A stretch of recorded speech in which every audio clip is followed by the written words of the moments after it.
Hello everyone, welcome to a fantastic round, my favourite round actually on the calendar this Canada.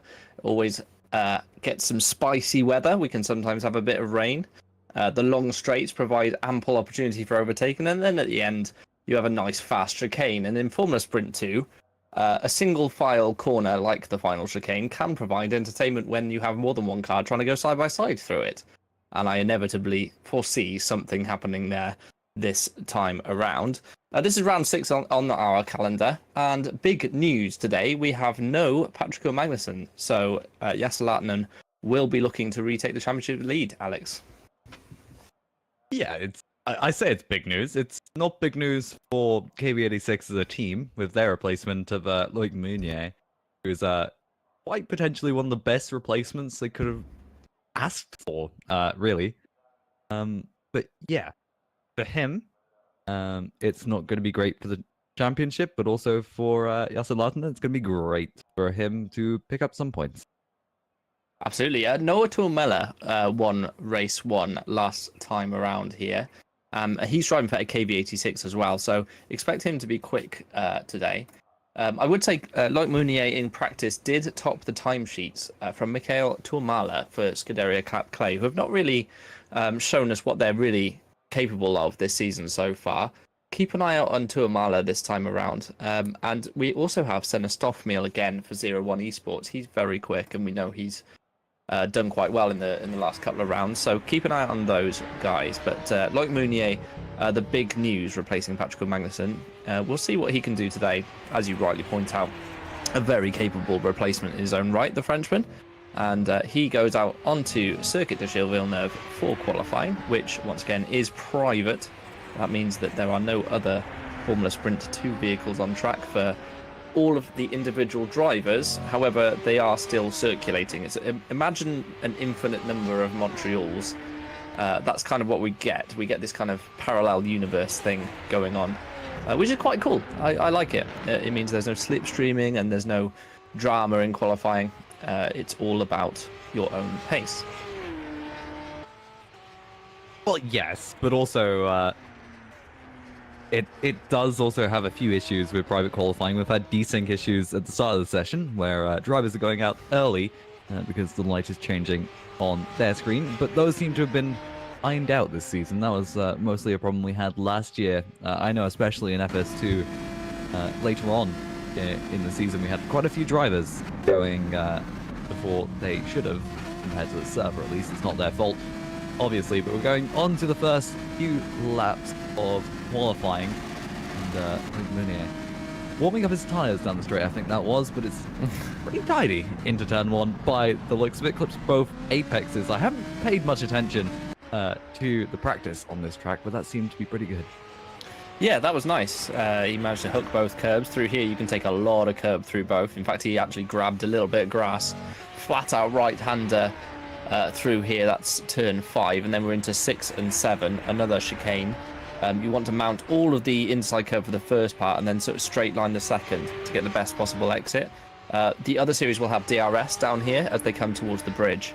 And the Sector 2 split is just after the chicane. Again, both curbs can be mounted. He takes full advantage of that and comes through the detection point for the DRS. Again, not relevant in Formula Sprint 2. But it's also is the sector split line. And as you can see, in the bottom right, he set a 28.3 in the middle sector, which compares quite handily to what he did in practice. That would put him on target for what he actually did PB-wise in practice. So, yes, keep a very firm eye out on this lap time. It's looking very good so far for Meunier. As that is lap. He comes through the final chicane and somehow has set a 26.0 before crossing the line there. Are we on some sort of replay here, Remco? Oopsie. Oopsie in our ear. Oopsie! Oh, there we go. Oh, he just magically went further forward through the lap. That was mad. Imagine he did those corners well, because he has set a purple first sector. Again on this next lap, but there are obviously more than just Meunier on track, although that is a very quick lap time of 26.0. That is 4/10 faster than he managed in practice. That's a very quick time.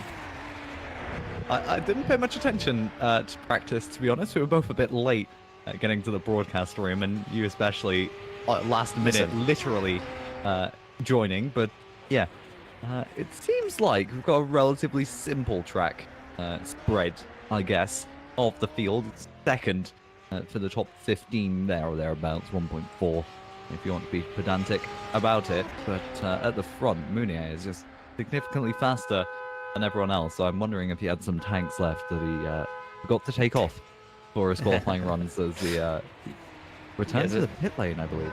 There's a trail of sand behind that car as he slowly removed those sandbags. Yeah, no, he's clearly going to be right at the front this time around. James Knox, he's done okay since joining RNG. He started the season part of the academy team, has now moved to Team RNG permanently, which is nice to see.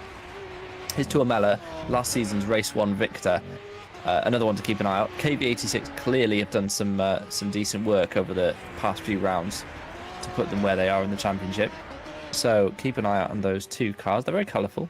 I like them a lot. It was a bit strange to see Meunier driving around with Patrick Magnussen's name on the front of his car, and obviously the Nordic flag on the top of his helmet as well. You expect the tricolour to be there, of course, but no time presumably to put the helmet into the game. So there we go. Ockenhaug does have a special helmet for this round, of course. He loves a special helmet, does Magnus Ockenhaug.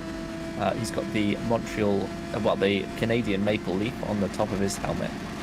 And he is on an okay lap, but has decided to box nevertheless. It's nice to have the live delta here at Canada. You can just abort a lap if you're significantly down, or at least down coming into that final corner. But these tyres are good for more than one lap in one go, Alex. You can do multiple laps on them, as Meunier was showing, going purple in the first sector after he put it onto provisional pole. Yeah, and it's a very short track that we got at Canada. It's, 4 kilometers at most as we're getting a bit of server desync. Noah Tuamela did not crash into the wall just now. I swear we get issues every single time, and that was very close actually to the outside wall at turn 4 for Noah Tuamela, but he seems to have recovered very nicely.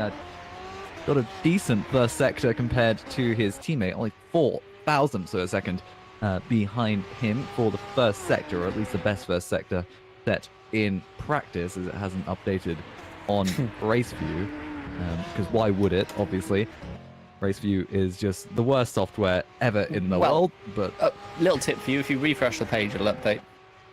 Well, you see, if it just did that automatically, I wouldn't have to do anything, and that would make my job significantly easier. Anyway, Noah is improving in both the first and second sectors. He's 2 tenths down on his teammate overall, but that would still be good enough for second on the grid, if provided he doesn't lose that much time into the final corner. So let's see how it goes for Noah. Hits the inside curb, and both of them quite nicely clobbering those sausage curbs, which I openly dislike. Let's see where he can move up onto the order. He moves up to P4, displacing Kasper Kuritz, and Zeeuw Panasenko has reset to the pit lane. It wasn't a great hairpin.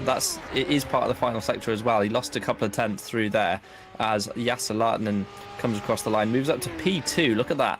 In the Apex Grand Prix car. His teammate Taras, who is just completing his lap, he moves up to 8th. I was just going to say, Taras has been quicker this season so far than that, and expect him to try to improve. Christos Svilo is deputizing at Reading Game. They've had a bit of a cycle of drivers this season so far, and they also have a Tus Youngstra as well in that team. So no Micah this round. That's good news for the championship leaders, as that's someone who's going to be hot on their tails for most of the season, or at least for Patrick Magnusson. But yeah, we've got 2 drivers we haven't really seen much of in FS2, Christos Svilo and Jongstra in the other Reading Game car, also going around. That I was trying to not butcher his first name, and I'm not going to attempt it until I learn the actual pronunciation. Remco will tell us. Taus? Youngstra? Thijs Youngstra. Okay. I was close. Yeah. Well, not bad. It's better than what I was going to say, that's for sure. But no, and Mikael Tuomal actually is looking quite racy this time out. Yeah, I haven't seen him much near the front, but he's currently in P3. Here's Joe Gillette, Smokey Joe on the side. Let's see if this lap time is the best this man can get. And he crosses the line, goes to 15th position. I don't actually think he improved his position there. I didn't actually see. Was he 17th or something before? He was 16th. Okay, so nevertheless, he's going to go again, try and get himself into the top 10 if he can. He does show flashes of pace, does Joe. So we'll see what he can do. His teammate is Caroline Harvig, the Danish driver, who is currently 31st. Only Bjorn Golder behind them. Brody Lawless is back. I'm hoping he doesn't get in some trouble again, like he did at Imola. And by trouble, I mean on-track incidents. He did a very rubbish attempt at a flick spin thing and nosed it straight into the wall. So I mean, that's just the tip of the iceberg, Toby. We've seen a few memes floating around of last year out in FS2 where he similarly made an appearance in the series, and he didn't make it past turn 1, suffice to say. Didn't he have like pedal issues at Imola or something? He did have pedal issues at Imola. Yeah. Oh wow, so Panasenko moves up to P2. Nice. Sorry. No, I like it. No, it's good stuff from Seva. Again, another driver who shows flashes of pace but hasn't fully put it together necessarily this season. He says, thinking that actually, didn't he win a race? Let's have a quick look. Yep. Yes, he did win a race, didn't he? My bad. Japan. Japan. Return to the series. Was that race 2? It was race 2. Yeah, no, I'm really, afraid my head completely fell off in race 2. So. Yeah, you were more concerned about certain driving. Well, there were some certain incidents at turn 1 that weren't ideal. Let's politically put it like that. Ideal is far from what it was. Yeah. Yes. Like Meunier, has not improved his lap time since setting that 26.0. It was a very good lap time, let's be honest. But since that, his subsequent laps have looked untidy from what we've watched. This is a couple of tenths down. He will get another chance. Plenty of time to... You only just have to cross the line for the final run. So here's Taras. And Oliver Taras is... Well, he's done a green first sector and a purple middle, which sort of semi-indicates to me he might be running a little bit more wing. That middle sector is all about downforce. Let me just check his top speed currently. No, it's all about the same, actually. They are mostly running about the same wing, so he's hooked it up nicely. This could easily put him in the top 4, just about his final sector, and the hairpin was a smidge untidy. He's just got to throw it over the curbs here and hope it sticks. And it sort of didn't. It's bouncing around. He bounces off the wall of champions and crosses the start-finish line. And yeah, unfortunately for him, that is not an improvement. I'm glad that you can process that wasn't an improvement, Toby. Well, it was, wasn't it? It was a slight improvement. Lap time-wise, position-wise, no. Oh. He moved up the order. He was P10. Lies. P8. Lies. Oh, true. Sorry, 669. I can't read. So yeah, he did a 669 and then a 619. The two drivers that he jumped have done a 665 and a 667. It's a very tight back end of the top 10. Look at those lap times. In fact, it's tight from P5 down, isn't it? Absolutely. What, 1.7? No, 5 tenths. Meunier's thrown... Like, 7. Meunier's thrown another lap away by having a rubbish middle sector once again, by his standard. So he will now box and will struggle to get another lap in. In fact, he won't get another lap in. So just goes for it, surely. Yeah. Yeah, well, he's going to launch over the curves, but... well, unless he's got enough fuel to do one more lap after this, but I don't see it myself. Maybe he is. Maybe he's doing longer runs. Yeah. Josh Dexter, green middle sector for him. He's 13th currently for Scuderia Freccianera and throws it through the curbs. Misses the wall on the outside, which is good. Comes towards the start-finish line, straight lines it for the best possible speed. 11th for Josh Dexter. That's a good performance for him. We haven't really seen him much of anywhere, as that's a very valid response.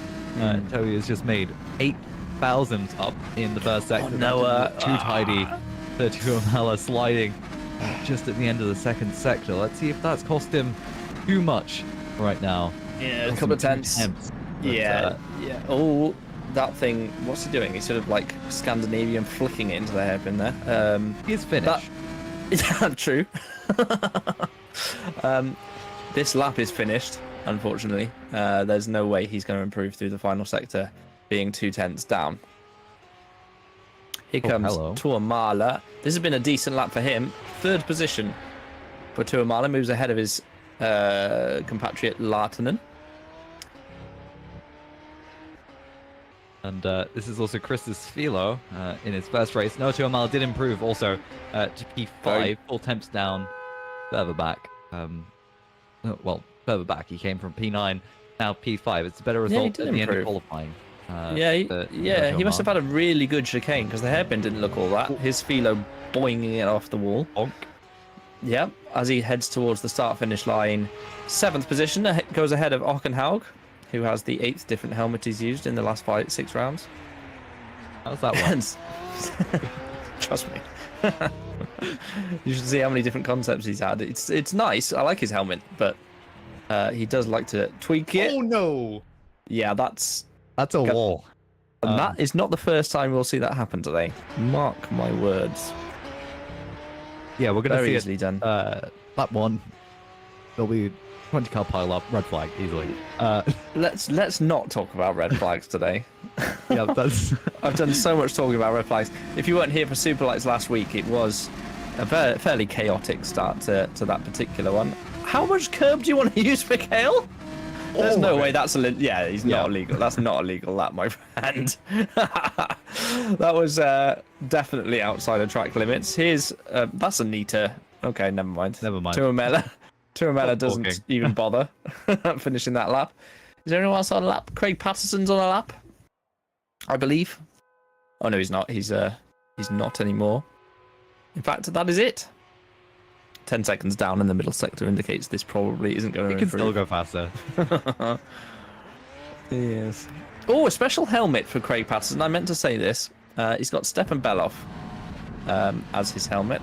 That doesn't really show Beloff's design, Remco. Keep going. There we go. So a Beloff helmet for Craig Patterson. I assume it must be the anniversary of his passing. I will find out. They're going insane, or is Bakanov still out on track? Is he cheating? Is that what it is? Is that a Beloff helmet? I have no idea. You're the one with a nice search engine that's convenient called... No, Google. it's not. It's Thierry Boutsen. My bad. They're very similar, though. Have a look at Thierry Boutsen and Stefan Beloff's helmet. There must be a decent reason why we're going Boutsen here. Did I just shout out Boutsen at the last round? I think I did, didn't I? In the interview, I said just do Thierry Boutsen or some random Williams driver, and he's done it. You said something. No, I think I did. One Williams driver. I mean, I do waffle Right. heavily. You do. You're very good at it. Anyway, Look, qualifying Mounier. result. Yes, Look, Mounier takes pole. Go on, Alex. You want to do this? Go on. Okay, fine. It's Loic Mounier on pole, followed by the Cap Clay, Seba Panasenko, and Mikhail Tuomala. Yasser Lassinen, that's not right. Yasser Lassinen is P4, followed by Noah Tuomala, P5. Dennis Stoffmeal is P6, followed by Chris Svilo, P7. Magnus Ockenhaug, P8, and Oliver Terras, P9. Kasper Kuritz finishing the top 10. P11 is Josh Dexter, then Craig Patterson with his Boutsen-themed helmet. Ben Skinner is P13, and Massimiliano Riboli is P14. James Knox is the last of the qualifying top 15. Joe Gillette, P16. Bobby Vakinov, P17, with Brody Lawless, 18th? It's weird. 18th. Yunus Kerala, P19, and Kurt Rochov, P20. P21 is Florian Haase, and behind him, his teammate, Jörn Dix. It's Youngstra, P22, followed by Oliver Sharka in P23. Philip Svinsky in P24, Mike Bell, P25, and Monsieur Sandak is P26. Then it's Nick Kuiper, Dan Hutt, and Mihailo Zentahevich finishing out the top 30.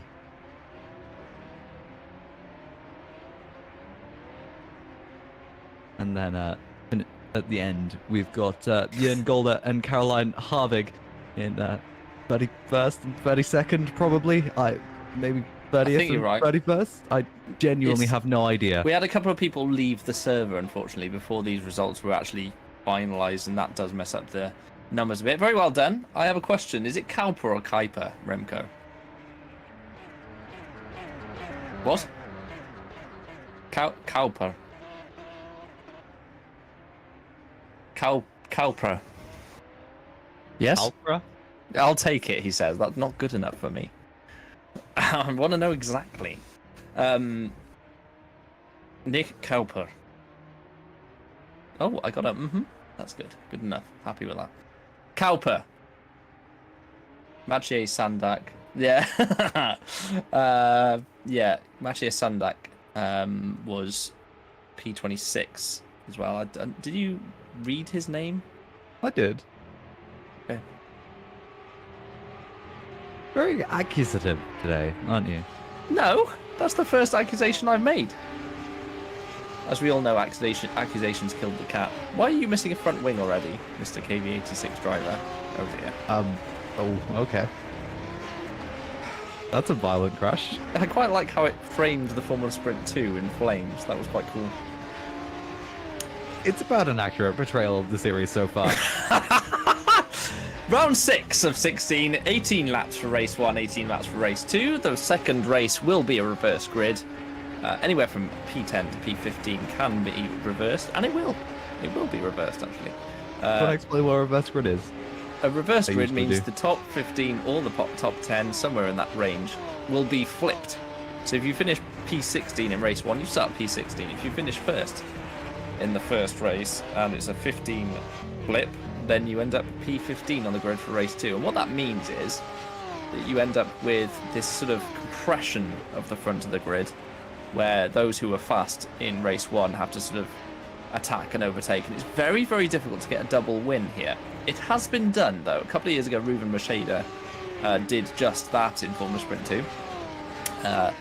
And Meunier is looking to emulate his, were their teammates ever? I don't know, but we did have Jesse Larsenen this season as well at Jeddah. Yes, he did. They had some crazy setup there because the Apex cars were miles ahead in qualifying as well. Oh, yes. Yes, 2022, Jack West at Silverstone as well. Yeah, but he's an unbelievable driver and is a raw diamond. Don't get me wrong. He's an unpolished diamond, but definitely keep an eye out for him in Super League this season. He's now driving for Nocturne. And working closely with Jack and myself personally, I would say he's definitely a star of the future. He's only 17. And he's a very capable driver, does a lot in other games as well as R Factor 2 and as well as here at GPVWC. But yes, he very nearly took pole on his Super League debut a couple of rounds ago at China. So it does happen. Ruben Macheda himself is in Super League this season. We've had Jake Danahan winning Formula Sprint 2 and has now won Super League and subsequently left the league. So Formula Sprint 2 does indicate stars of the future for sure. I wonder who it's going to be from this grid, because there's quite a few of them that could easily move up. At the front, you got Jesse Larsenen, Ashka Magnussen. Obviously, like Meunier does not count. It's just an intriguing thought that, of course, we've got the drivers that we have this season, but where are they going to be? Where are they going to go? And how's that going to go for them is an interesting thought. Not one that we can answer, but one to think about and one to discuss, I'm sure. I mean, I like the look of the drivers that come in and immediately do well. Kasper Kuritz is certainly kind of one of those. Senna Stoffmeal as well has come in, immediately been on the pace. He did a very similar thing in Formula Sprint 1 as well. So, you know, these kind of guys who just jump straight into the league and then do well, they are definitely ones to look out for. I mean, it doesn't really count if you're me doing it, because I'm like old now, and I did Formula Sprint 2 a couple of years ago at Monza, and did alright. But the problem is, like, I've had my go. Do you know what I mean? And you know, I don't think there are other drivers like that. Tom Parker, for example, has been around for about at least 40 years by now, surely, in GPVWC. Craig Patterson's been around a long time, and they get their odd. That one. What? Sorry? I'll have to fact check that one. Oh, I'll fact check it for you. Tom Parker joined Not 40 years, Jordan. No, Tom Parker joined GPVWC in 2010. 14. So yeah, there you go, 14. 14 years, eh? Craig won a race. There's still hope for me. I promise you this: I do not have the time to dedicate to Yes, practicing. No, I don't. I have to talk to you every 2 weeks, Alex. That's at least one of my evenings gone, and then I've got to recover for the next 10 days from the mental stress. Wow. Menno did win the other day. That's exactly right, Remco. In fact, I think the whole community was very pleased for that to happen. And he wrote a nice little post, didn't he, in the Formula Sprint 1 Discord. So well done to Menno. I know he's watching. He always does. Hi, Menno.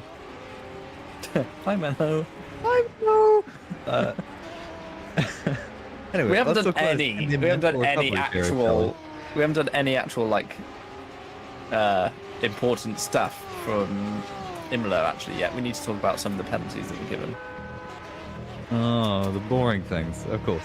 Yeah, well, I mean, we sort of do need to do that a bit. So, Magnussen has got a 30-place grid penalty but when he comes back into the league for straight lining the outlap on his final run in qualifying. Now, I don't know, I vaguely remember saying Magnussen won't make the line and then feeling relatively surprised that he managed to set a lap time.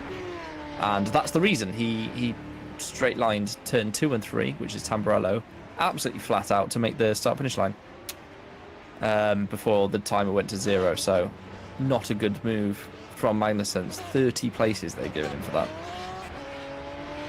Honestly, it could be worse for Magnussen. He did win race 1. Did he? He did. Am I going insane? I can't remember 2 weeks ago, let alone 4 weeks ago. Did the Magnussen won race 1, yeah? Yeah, he won race 1 in Imola, so He didn't improve his lap time either by doing that, by the way. So there was actually no reason to do it. Yeah. So anyway, he's learned his lesson, presumably.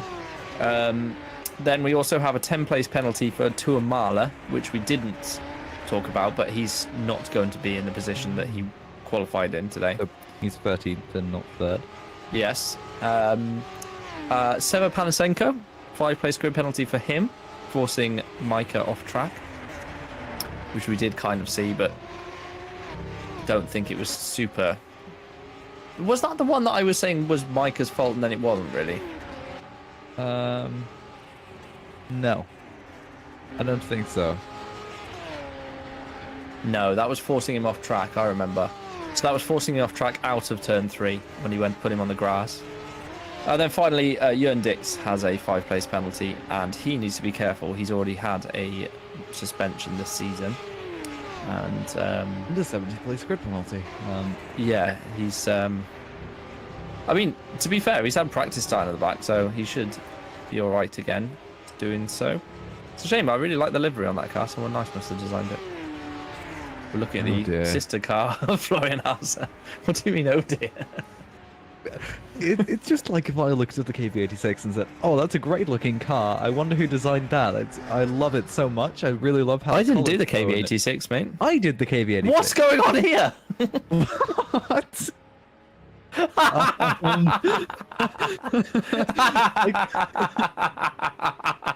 And this, ladies and gentlemen, is how baby FS. No! Oh God.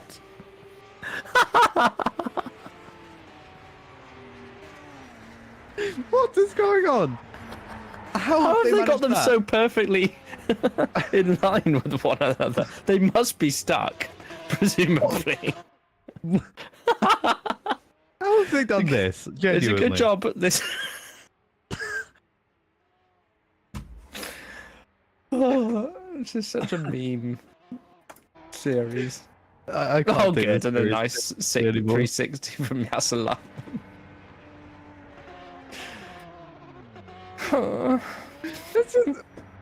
It's just amazing to cut to that out of context completely. Dave Stroyer 11, 18 plus content in the YouTube comments. Never been more jealous of an FS2 car in my life. Oh my God. You guys are killing me. Don't die just yet. We still have 10 more races to do. We also have 2 more races today that we need to do. We've got 22 races before you can die, Toby, unfortunately. Please hold on. Before I can what? What do you expect is going to happen at the end of the season? I'm not clinging on. You just disappear. I don't know. I'm doing all right, mate, as it goes. Hope you like the helmet, Toby. I do, Craig. I'm so sorry for saying it was Beloff. It is Thierry Boutsen, and it was my suggestion, so I don't know what I was thinking. Again, please Google it, because I promise you they're very similar. This is just Toby's F1 knowledge in the back of his head. This is an extremely long end to a warm-up session. I don't know what's going on here exactly. Vakuadov seems to still be on track for some reason. So, what's going on there, Remco? What is going on? Why is Vakuadov? He's in 9th, mate. Okay, never mind. now the session changes. He was still on track, and the game was waiting for him to complete a lap. I'm not sure why he was the last of the people to not. Anyway, doesn't matter. We're now into race, so time to put our serious hats on.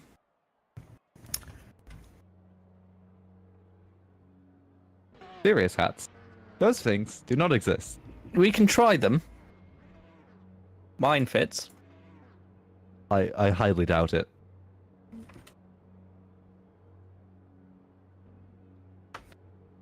I mean, it does. My serious hat fits very well. Yes, I'm sure it does fit very well, Toby. Anyway, you are a curse. I'm convinced that you're a curse to the series. Every series you're in, you have a major incident.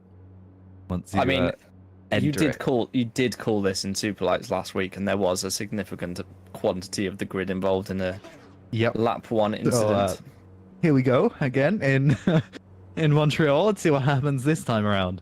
Hopefully we don't. More gifts being produced. Hopefully we don't have any incidents in the first corner. That wasn't an incident. That was a mild. I like it. That wasn't the reference I was making, but I like it. Good old imperial measurements. Loic Meunier's on pole with Jesse Lahtinen alongside him. Row 2 is Noah Tuomela with Senna Stoffmeel beside him. Row 3 is Christos Philo, great qualifying for him. Seva Panasenko, P6. Magnus Ockenhaug, P7, with Oliver Taras in P8. Row 5, Kasper Koritz and Joshua Dexter, with Craig Patterson and his Thierry boots and helmets. Alongside him is Tuomala. Row 7 is Ben Skinner and Massimiliano Ribali, with James Knox and Joe Gillette, 15th and 16th. Row 9 is Bobby Vakuinov for Dan Hutt's team. Brody Lawless in P18 for GPVWC Academy. Jonas Karala and Kurt Rotjav at row 10. Row 11, Florian Haase with Thijs Jongstra in 22nd alongside him. Oliver Scharker and Filip Chavinsky, 23rd and 24th. Row 13 is Mike Bell and Jörn Dicht with Maciej Sandak and Nick Kauper, 27th and 28th. 29th is Dan Hutt with Mihailo Vicentievich alongside him, and Bjorn Golder and Caroline Harvig round out the field. Well, Ben Skinner is in P13 and the Joe Gillette is in P16, so lovely. We don't have any shenanigans going on this time around, although quite famously we've had a few shenanigans. With yes. that one. Yeah, it's quite easy to make jokes about their names, but hopefully we avoid them and don't do that this time round. It'll That was be an entire tangent. It'll be tough. Kurt Rotjav is in the pits, which is a shame for him. Jonas Karala has decided to start from the pit lane, which is also odd. But let's have a look at the front of the grid, because that's where the action is about to start. There will be 5 lights, and then they will disappear, and then we will go. And here come the lights. You can see in the top left, just about. And go! And Loic Meunier gets away well. His teammate behind him coming through is Tuomela. In fact, it's going to make it 3 wide into turn 1. And KV86 currently 1-2, although fighting back on the inside goes through. Jesse Lahtinen. And it is Loic Meunier who leads them through the first sector, and that is good news for him from pole position. Lahtinen holding off Tuomela, but the KV86 is getting a great getaway that time around. P4 is Philo, so he has moved up ahead of Stoffmeel, and the reading game deputizee is doing a great job up there. Ockenhaug P6 as well, and Panasenko 7th, with Taras, Dexter and Patterson rounding out the top 10 so far. Yeah, Tuomela got a great start as we cut to him. He's going to be looking for a move into the hairpin. Jesse Lahtinen covering that inside line, but not covering it quite so much. Tuomela airing on the... Oh, that's wide for Lahtinen, and that's going to be a horrible exit. So now Tuomela is going to have that slipstream down the back straight. Let's see what he can make of it. He's 2/10 behind Jesse Lahtinen, and he's right on the back of him. That's the grass. Why? And you can't overtake. What? That's not a place you can go, Noah. You can't overtake there. And then he's going to try for the outside at the final chicane, but that's also not working for him. And is that Christos Philo now going alongside of Noah Tuomela into turn 1, or at least he's trying, and this is very close. He's going to go down the inside into turn 1, but he's going to have the outside in turn 2, and he's almost going to lose out to Senna Stoffmeal in the 0-1 esports car into turn 4. I'll be interested to see how that goes. Senna Stoffmeal not getting the run he wanted, and Tuomela just, you can't really overtake by forcing a car into the grass. There were some rubbish decisions there from Tuomela, going right on that straight when there was all that space to the left. He obviously clearly had the overspeed because he was alongside, and then just decided to bounce across the grass, losing that straight line speed, and nearly lost a position to Svilo as well as a result of that. So he needs to regroup and have another go. It's a long race, 18 laps. I mean, it's the same length as always, but it's many laps around this track. It's such a short track and a fast one as well, and he will have plenty of opportunities to make that move stick. Stoffmeal looked like he gave up that position voluntarily there. Either that or he has extremely low straight line speed, because that was far too easy for Ockenhaug for that to be anything regular. Here's Taras right on the back of Panasenko as well, and this could be fun as they head towards the chicane. Taras doesn't have the straight line, look at that. So the Apex car's clearly running a bit more downforce than others, and Stoffmeal actually getting away from Panasenko, but Panasenko, look at the straight line he's got. So Taras has the run, but despite the slipstream, Panasenko's able to hold him off into turn 1.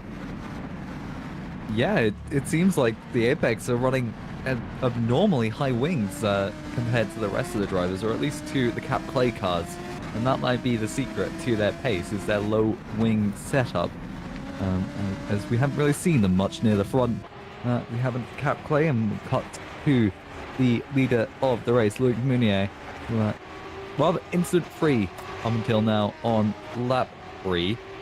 Only has Jesse Lahtinen 1.5 seconds behind to worry about, and behind him will be his teammate Noah Tuomela further back, who is currently under pressure, it seems like, by Christos Philo, who's came into this race and with guns blazing.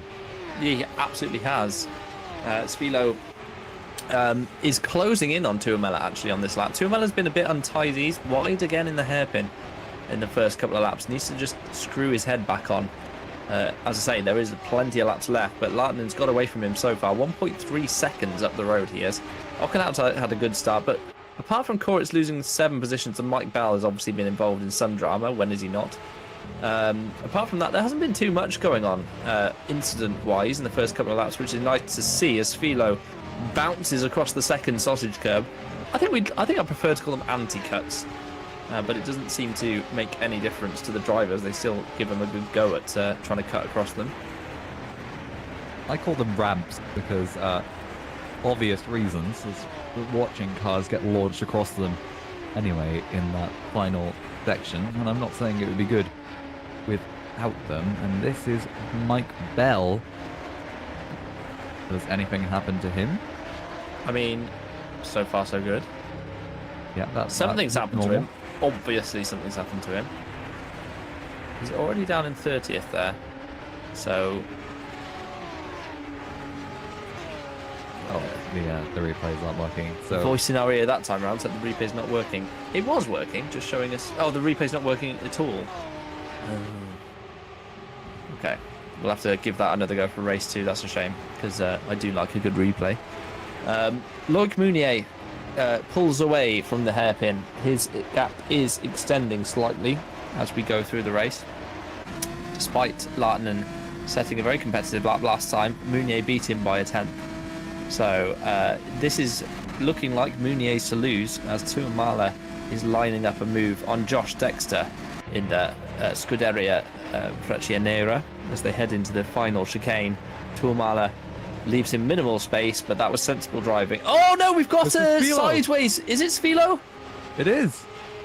No, it's There's Ockenhaug dropping down the order.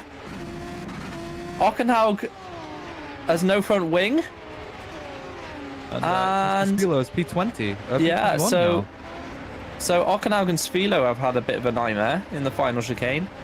Wonder if one of them bounced into the wall and the other collected the other.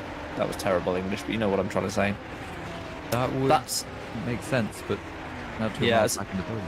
Yeah, that's a nightmare for Ockenhaug because he needs to pit and put a new front wing on. This could be chaos. He kind of needs to get out of the way here. Yeah. Because he's racing like he does have a front wing still, which is not something you should do when you got damage to your car. And it almost looks like he's trying to overtake. You also shouldn't be doing. The real shame about this is that we won't get to see what happened. Is there a way of fixing this, Remco? Yes, give it a shot. I like those words. If there's a way of manually doing the replay, that would be good. Because I'd love to see what happened. Here we go. We're going to see some rewinding probably. Oh. Oh no. We'll just guess that something's going on the screen. This car's fighting probably. Are we still? Can you guys still hear us? Because something's happened to our stream. It's entirely gone. Unfortunately. There we go. We are back. Okay, so you could still hear us. It's a good job we didn't say anything sad. We couldn't see. Okay, we couldn't see anything then momentarily, but the broadcast was still fine. So apologies for that, guys. Our screen died, so apologies about that. Okay, we're going to try the replay. Here we go. Here's what happened. So we've got the replays working. Brilliant. It's never going to happen through there, guys. I did say that final chicane is going to cause someone a problem. It's happened already. So Spilo just needs to back out of that. Really? That was Ockenhaug's corner. Yeah, he was on the inside and he was further ahead. You can't go side by side through there. You just have to back out. Oh dear. Oh wow. Why is it always Bell getting rear-ended? I know. He just. I think he has a magnet to the back of his car that just sort of puts in as a target for everyone else to crash into the back of him. This is what happened to Casper Currit, who was 7 places down. He's just going for a nice little trip off the track. You can do that as long as you stay to the left of the cone on re-entry. That is fine. You obviously have to not gain positions as well, but he won't pick up a penalty for that. Right then, so we are looking here at Taras and Panasenko, I believe, for P4. Taras has moved himself up nicely to P5, actually, as a result of some dribble in the last chicane between Spilo and Ockenhaug. And the podium is still as it started with Martin and Tuamela, and that fight doesn't seem to be really igniting anytime soon. Oh, we've got some arguments going on in the YouTube chat about whether that was Spilo or Ockenhaug's fault. I don't think I'm going to entertain this one, to be totally honest. Why? Because we've had this. We had this last time out with the red flag, and that was letter of the law. And if we go by the letter of the law, we'll be wrong again in some people's eyes. No, I don't care about the letter of the law. I care about what I see. And what I saw was that I feel like Spilo probably could have backed out of that one, considering Ockenhaug was ahead of him. Even though by the letter of the law you're entitled to space, it's such an obviously one-line corner. It's one lane. You don't try to go through there side by side. Shimon Fralix just put stupid chicane anyway. Concur completely. Agree with that solution. Yeah, 100%. Yeah, just. But the problem is it exists, and therefore, we have to drive it. Anyway, that is the issue. But it would be awful to have a long straight there as well, because then we just have PRS train. Well, it wouldn't be safe going into turn 1. I mean, the speed they'd enter turn 1 at would be craziness. Bit of potato. Here's Ben Skinner for Team RNG. David Yunt obviously not making an appearance this time around. Casper Kurt's behind him for Frischland. Yeah, I'm interested to know what happened to Kurtz, actually, because he dropped back at some point in the race, and he's fighting his way back up. He started from the pit lane, did he not? Or am I going insane? Who did? Kurtz? Who started from the pit lane? Rotjav Berchov and Karala. Karala. Okay, so but I think something happened to Casper for him to be down here, or that's just me being paranoid and thinking that something has happened to him. Well, we're about to find out. Here we go. Beautiful timing. Thank you, Remco. Remco de Zeeuw on the cameras today.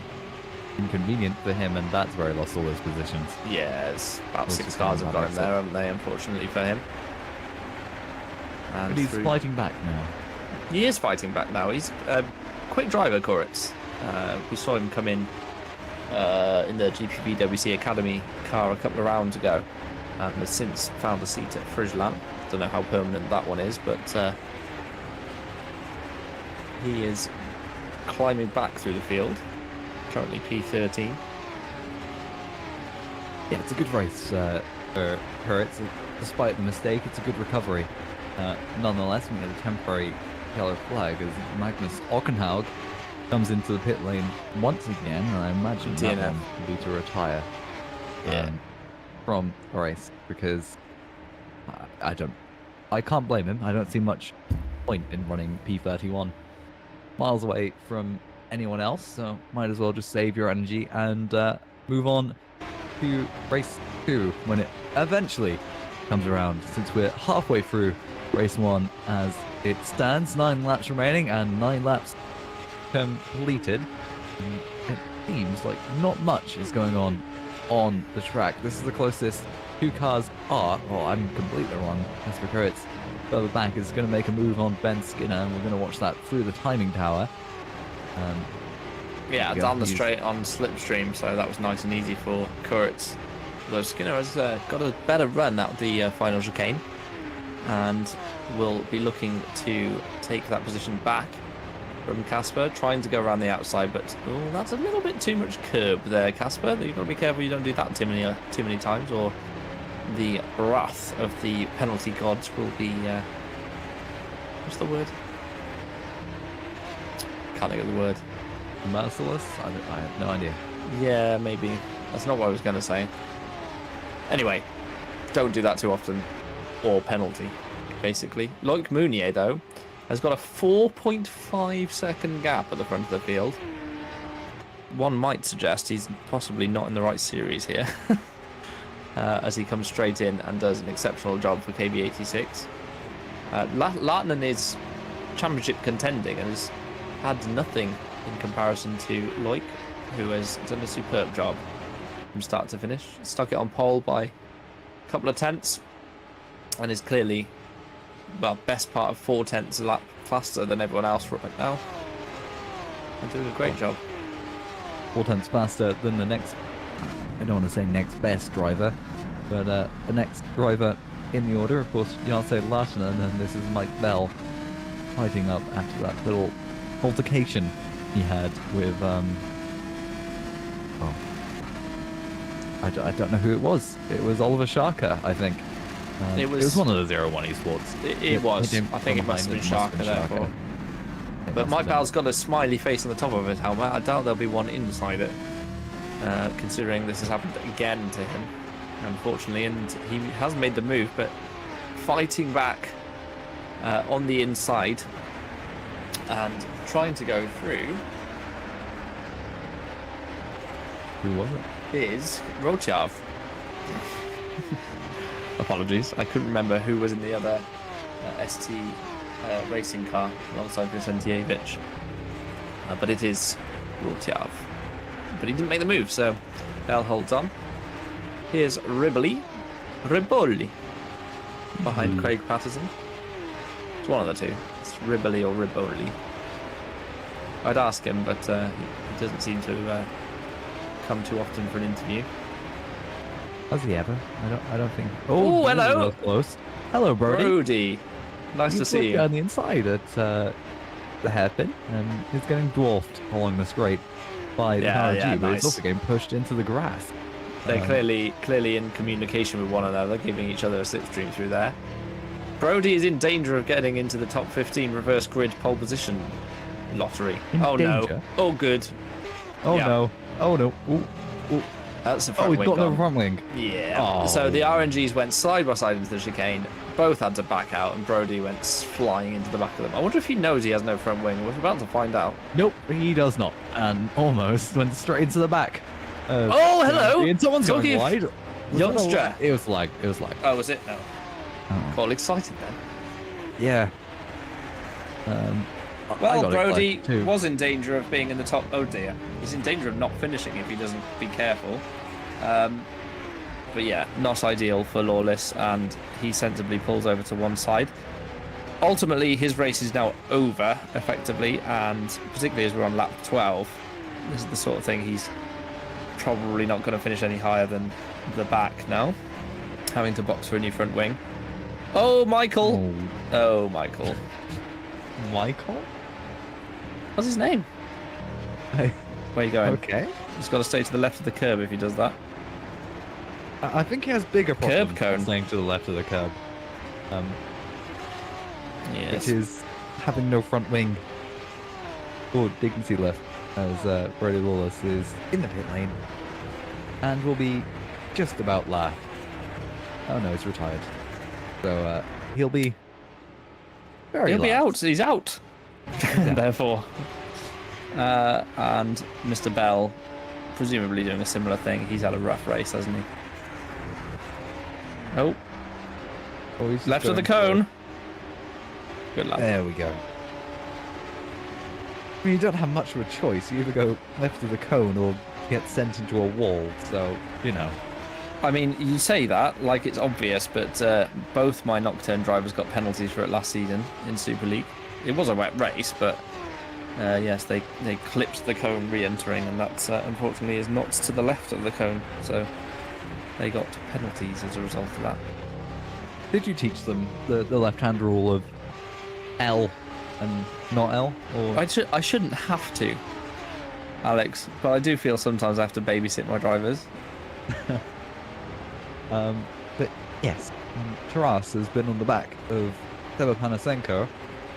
Nothing has come of it, but the head soft meal hasn't been there. And hello, Riboli on the back of Craig Patterson, and they're battling away into the final corner. And I do sincerely hope they don't intend on going side by side, but Joe Chillette and Josh Dexter almost look like they were, but he's going to pull in front of his fellow Brit, I must say, or his fellow Englishman. But the battle is going to go into turn one, or at least it looked like it was going to, until Josh Dexter backed out of it and up to P10 for Joe Gillette, which is quite good for him. One of the better finishes he will have if he gets it across the line. It guarantees him, P10 guarantees him a reverse grid in the top 5, so that'll be spicy for Smoky Joe Gillette. Oliver Taras, by the way, the reason he can't get by Panasenko is the straight line differential they have. If you follow on board down the back straight, Panasenko just goes in a straight line off into the distance for some reason. They had very similar straight line speeds in qualifying, so not really sure why. But Taras just does not seem to have the same top end that Panasenko in front of him has. And you could just, I mean, Panasenko's exit there was better anyway, but Taras just isn't making up any ground at all in a straight line. You say that, but he is catching towards the end of the straight, so I'm wondering if that cap plate just has a V6 in the back of it, and Taras is stuck with his V4. Is it a V4 in the back of it? I don't care. I don't care. We're not going into that because it doesn't matter. To be honest. Someone will tell us. Someone will tell us. Is it like... a V6? It won't be a V4. I don't think I've ever seen a V4 engine. It might be a straight 4. Here's Koritz. So he's got himself into the reverse grid lottery positions.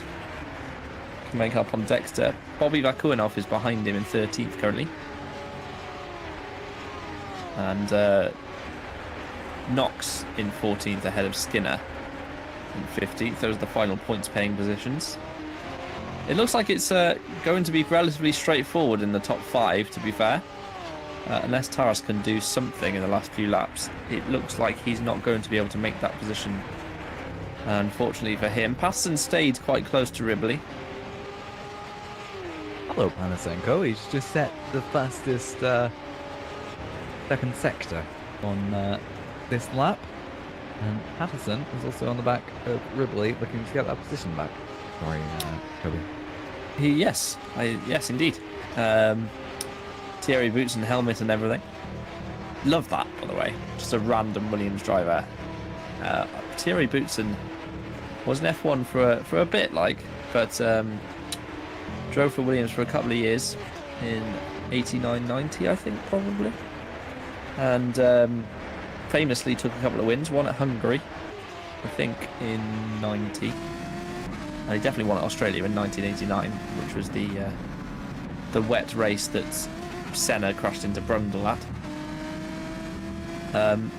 But he left the team, and Nigel Mansell rejoined in 1991. And the first thing Mansell did was entirely change the setup Boutsen was running. Boutsen used to like running the suspension very, very stiff, basically like a go-kart. He used to have it handling. Oh, hello. First thing Mansell did was soften all the suspension up in the first test session he did, and he went 1.5 seconds quicker. And Williams mechanics all sort of face palmed when they realised that they probably could have had a much better result in 1990 if they hadn't just listened to Boutsen in his setup. Hello, Taras. Wishes. Here comes Taras on the inside. And there goes Taras on the inside of the track. And unfortunately for him, another lap goes by where he's not going to be able to get by Panasenko. He's quite close as they head down the back straight, but not close enough, I don't think. Because I was waffling about Boutsen. What happened to Jonas Corrala? He's out of the race.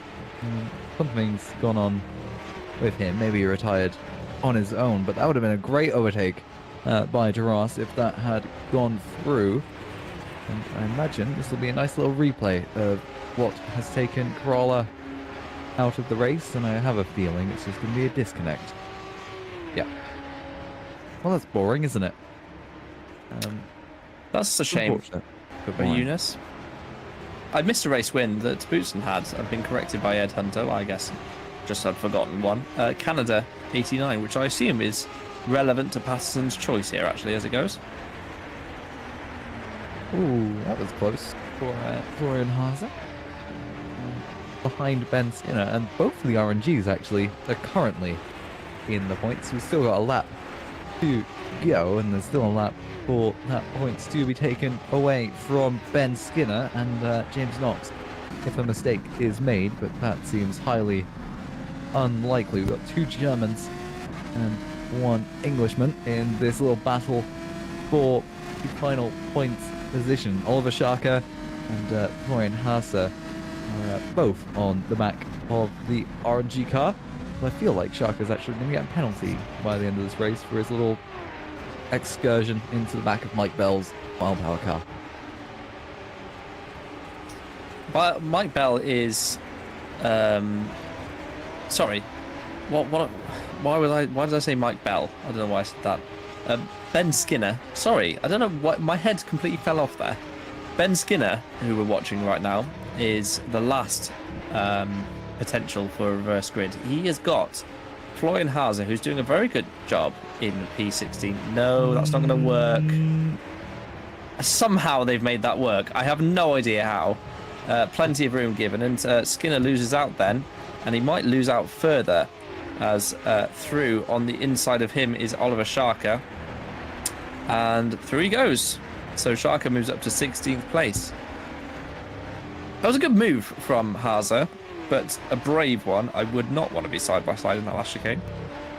Yeah, that just seems like a recipe to get put into the wall of champions without being a champion, and just both of you losing, as was demonstrated by Magnus Olkenhaug and Christus Vilo earlier on in the race. And this is the battle for P10, well, P11 currently, as we're on board with Kasper Kuritz, who's going to look to the inside at the penultimate hairpin, and it's a relatively simple move for him up to P11, but Josh Dexter will have the slipstream down the straight as Loic Meunier wins the Montreal Grand Prix, or at least race one of it, this time out, and it swerves across the line. The podium is complete. Larson and Tuamela. Seven Panasenko is P5, and he got beaten by Taras.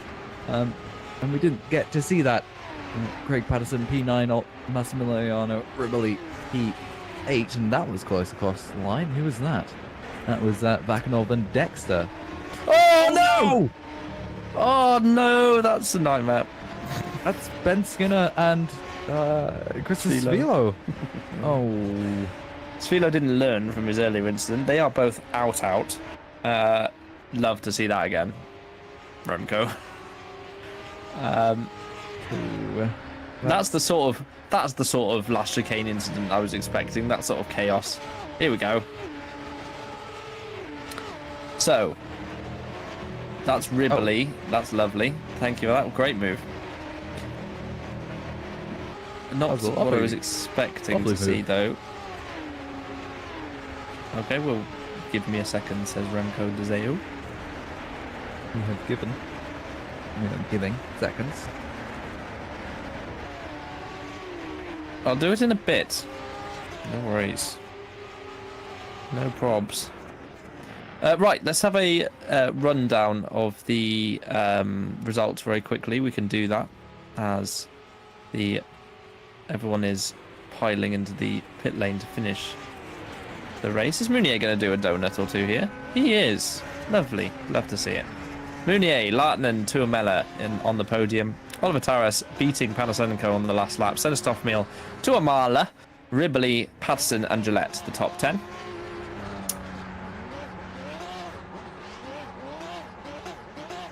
th place was Kasper Koritz with Vakunov, Josh Dexter, James Knox and Florian Haase rounding out the points positions, with Oliver Scharker, Maciej Sandak, Thijs Youngstra, Chavinsky and Rotiav rounding out the top 20.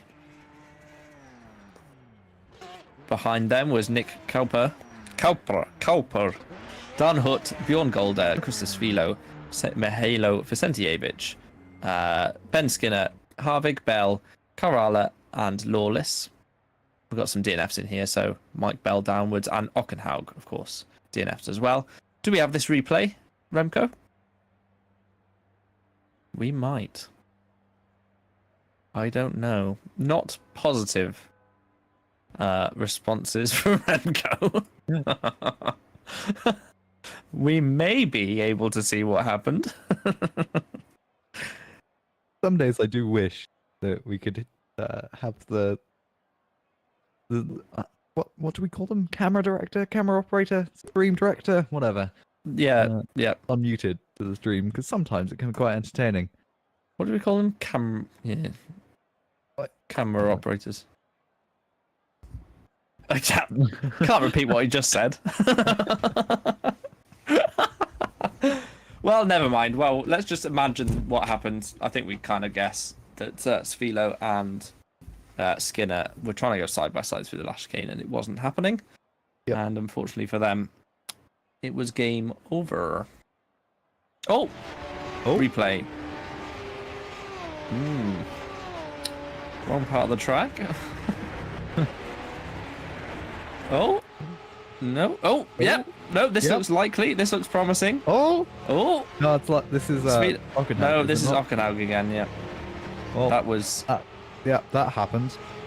We saw that, and that I still don't change my tune on that. I think Svilo should have let that one go. It's like a highlight reel of Spilo's race, isn't it, so far?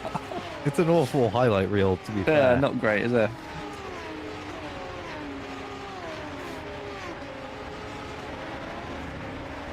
Ben Skinner was the other driver alongside Christos Svilo.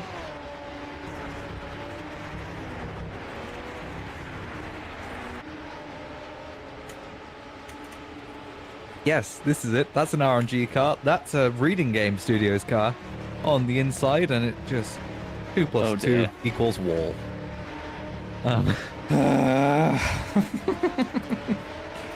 Not ideal, that one. Unfortunately.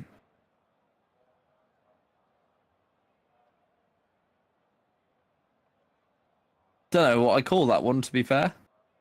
I'm just watching it back on YouTube.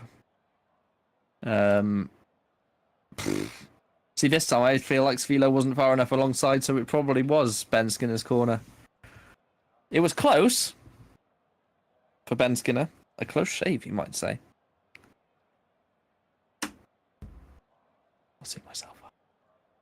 Yeah, you can leave. You're free to leave. We'll order a replacement RMA.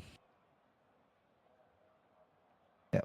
So we'll not have Toby for the rest of forever. Are you okay, Alex? What's going on? No, we're getting rid of you for that one. That was atrocious. You're welcome to leave any time. Whenever Are you're you ready. having fun, Alex? That's the big question. I'm never having fun. Joe Gillette in the comments, shaving without me. Oh dear. Good. Right, what is the number for reverse grid? That is the big question I'm waiting for. Just stick it on interviews or something. Remco. Beautiful. You didn't see that. No, by the way. imagine that the game wasn't loading the next session in the background, and we'll all be good. Excuse me. I choked on my own joke. Right, Alex. Predictions, race 2. I'm going to say straight away, I'm going to predict top 10 reverse. I'm predicting. Honestly, if it's top 10, I'm gonna ask. Is it Can rigged? we get a different? Yeah, can we roll the dice again, please, Chris Williamson? Yeah, can we get a different dice? I think it's a bit rigged. The one that we're using, but I'm predicting for race 2, we're gonna have a race. I genuinely have nothing to say until we've got a nice little number. But I'm gonna guess a nice P11. Okay. Let's see what happens. Come on, Chris Williamson. I know, I'm on 10 because I've never been more nervous.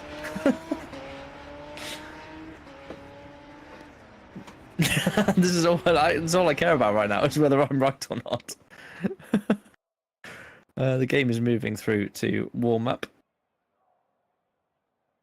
as we embark upon the second journey around Circuit de Gilles Villeneuve in Montreal, a man-made island. The Ile de Notre Dame. Man-made. The Ile de Notre Dame. Man-maimed, though. Man-made. I said it right every single time. I swear to God. Angle, yeah. What was I saying? You've thrown What me were you right saying? off. I don't know. Track built on man-made island. Yeah, sorry, Notre Dame Island. So yeah, if you weren't aware, it was built, I guess, for the Expo something or other. Expo 67. Anyway, it was also turned into a rowing thing for the 76 Olympics in Montreal, held in Montreal, which is why in the middle of the island, if you were to look, it has a big square bit of water, and that's what they held the rowing in, which I think is quite cool. Now it's got loads of wildlife on it. It's basically a big park for most of the year, and then they held Formula 1 races here now. Do we need to book you in some English classes? I know, my head's fallen off. Sorry about that. But yeah, it's since '78 it's been a racing track and used in F1. And the start-finish line used to be on the back straight, just after the final corner. It was P13. Oh, we were both wrong. How disappointing. Josh Dexter on pole though. Yeah, he's excited about that. Yes, he will be. I would be too. Would you? How about you go be on race pole? and, yeah, race to pole isn't fun. I mean, I would do a random before. race this season. If you sign me up to a random event, I'll do it. Okay. Pick a track. Final round. We're commentating while driving. No. I'll do a random circuit this season, though. Okay. Macau? No, I'm not. Remco just said Macau. No, one that Formula Sprint 2's actually attending. Just me Now's a by good time to myself talk about doing the car Macau. With that. Why are there no other cars? Okay. That was a serious question as well, Alex. Give me a track in the calendar that I'll do. I thought you should go to Belgium. What? Just go to Belgium? Yeah. Go live to in Belgium. Brussels. Banishment. Bruges is nice. Have you been to Belgium, Alex? I have. Technically, yes. I've been across the border. I haven't visited it properly. But, yeah, I've gone from France to Belgium, but never properly into anything Belgian in particular. Okay. That's my answer. Well, Answer. if you get a chance, Bruges is beautiful. Brussels is nice. Obviously, Spa is there, and the forest around it is very beautiful. So, I've raced at Spa twice. In real Did life. you drive? VW Golfs. Oh. Okay. That's, Yeah. Mini touring cars. Yeah. That's pretty cool, to be fair. They weren't very quick. I mean, we were doing 2-minute 40-ish lap times, I think. Was this the thing you were telling me where you were just trundling down the back straight, or was that someone else that was talking about Yeah, that? no, the back straight is very uphill, so it takes forever to get along it, unfortunately. More uphill than it feels, if you know what I mean. Eau Rouge is scary, but it's good fun. Eau Rouge is scary, even in a Golf. Okay. Oh yeah, well, almost because you're in a Golf. You just haven't got the grip that you would have. It is just flat out. In the To Golf? be honest, yeah, Oh. but it's not fun. You're doing like 130 mile an hour through there. Obviously, they're doing close to 200. Hello. Oh, hello. And a George Russell and a who's been on fire recently in F1. It was a George Russell type accident in Australia, looking car on its side. Have we had a fire in F1 recently? Grosjean. Grosjean, yeah, but that was like 2020. Signs in Austria. Ah, yes, very good. Yes, very good. I'm just pulling from the most random memory banks I have. No, that's what I do. Yeah, that's what I do with motorsport knowledge. I mean, it's quite good fun doing that. Speaking of Spa, the GPVWC trivia. speaking of Spa, the 6 hours was last weekend. We've got Le Mans coming up in a month's time. If none of you watched Le Mans, by the way, the hypercar category is ridiculous these days. It used to just be like a couple of different teams in LMP1. So you used to have like Toyota, Peugeot, Audi, that was kind of it. Now you've got Ferrari, Lamborghini, Cadillac, Toyota, Peugeot, Porsche. I think that's it. But it's a lot of different manufacturers anyway, and all the cars are pretty equal. It's pretty much anyone's guess who's going to win at any one time. Ferrari won Le Mans last year, which is nice for them. Glickenhaus. It's what? Sorry, who? Glickenhaus. Glickenhaus, yes. Glickenhaus. Yes. Mm. Not exactly a manufacturer. They count. It does, yeah. Absolutely does. Anyway. Yes. Oh. Nope. 0 stars. Not Yep. even achievements. Like Nil participation point star for that one. if you were watching Eurovision the other night. We did That's really rubbish, just by the you. way. Did you not watch it? We were No. so bad. Well, half of the course. At least we participated, said Remco. Yes, the Netherlands entry got withdrawn because someone in the entourage fought with a security guard or something. Absolutely wild. That is the most. It's the most Eurovision story, though. What didn't you participate? Oh, I had a fight with a guard. It's fine. No, not even the like singer. It was just like someone in the entourage that didn't even matter. Wild. Bizarre. Crazy, some may say. There's yes, there was a guy called Windows 95 man for Finland who made it in with a song called No Rules. I do love Eurovision. Race 2 at Circuit de Gilles Villeneuve, Formula Sprint 2. What are we saying? Alex, who's going to win this one? I know who I'm going to put my money on. Sorry? Josh Dexter to win. Josh Dexter to win. Okay. Yep, why not? Well, fair. I'm going Koritz. That is probably correct, but Well, who knows? I mean, This Meunier could win, considering his pace. oh, easily. Larson could win, honestly. I mean, Craig Patterson could win, honestly. Anyone could win. Provided you're not outside of the top 15, really. I would say there. if you're 15th and below, it's going to be tricky from here. But it's still possible. Anything can happen. And this is the starting grid. On pole, Josh Dexter, followed by Bobby Vakinov. Row 2, Kasper Kuritz and Joe Chilette for Hunter Birch Racing. Row 3 is Craig Patterson and Massimiliano Riboli, followed by row 4, Mikael Tuomala and Senna Stoffmeal.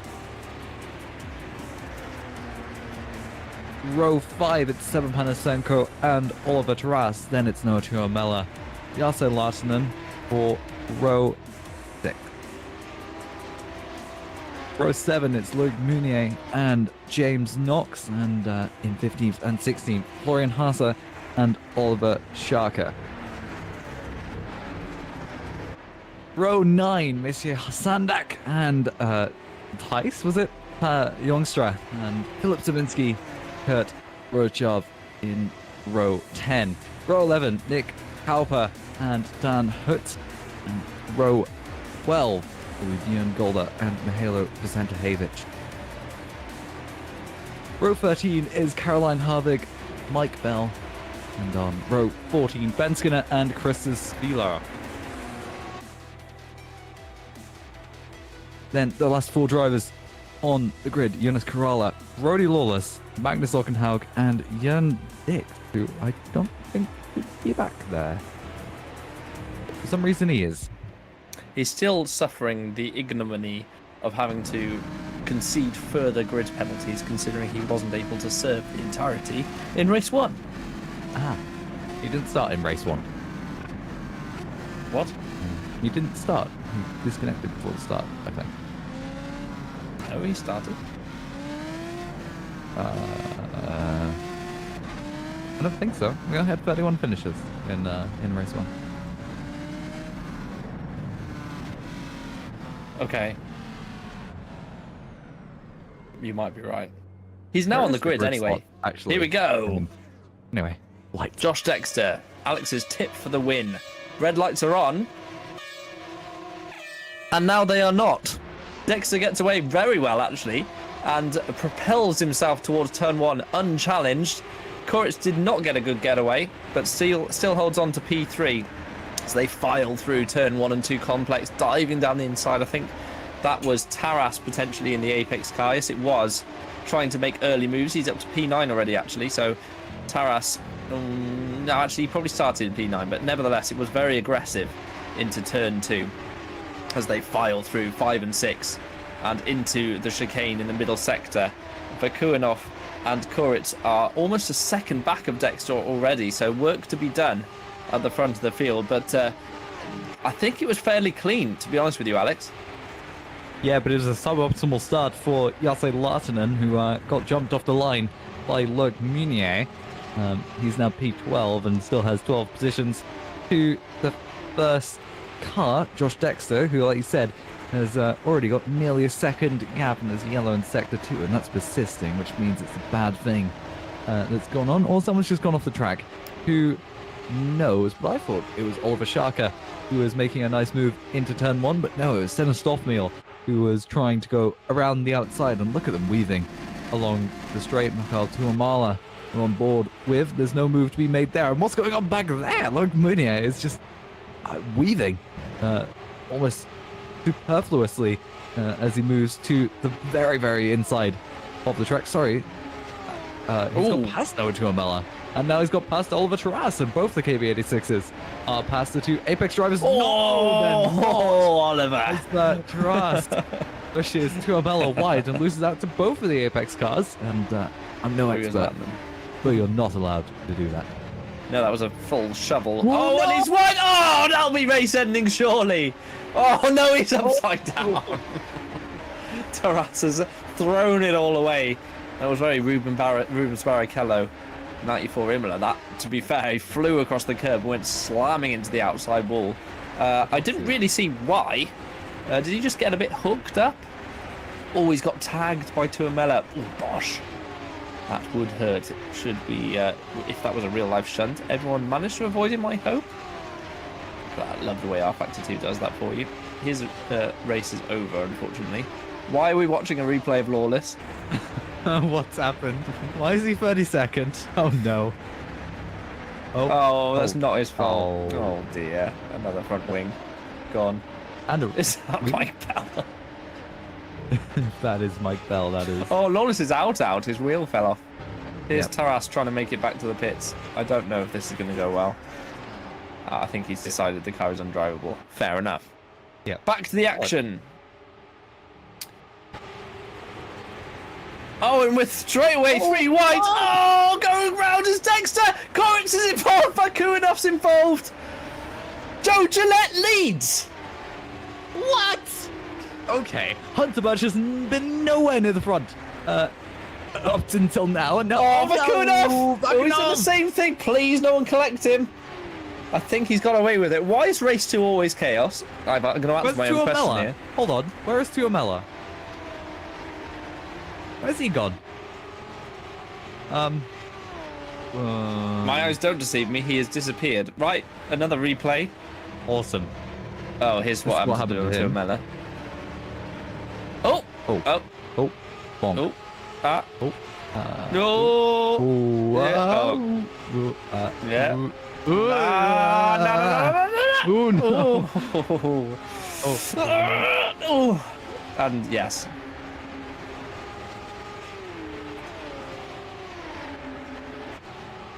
Here's what happened to Kuritz. This is the squabble for the lead down at turn 1.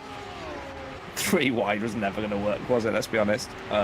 Gillette's gone flying in there. There's just 3 into 1 just doesn't go. That is racing incident written all over it, unfortunately, for those guys. Gillette now does lead, though, and has capitalised on that. Patterson is up to 3rd place as a result. So back to live action we go. Gillette from Tuamala and Patterson. Here's Ribley side by side with Loic Meunier, who is absolutely flying towards the front of the field, by the way. P6 already. Do not rule him out for a race victory. He's flying through the pack. Lahtinen here alongside Panasenko. Panasenko's going to take that position off Lahtinen, and through he goes up into 8th place. Yes, Gillette has got a 1 second gap to Tuamala.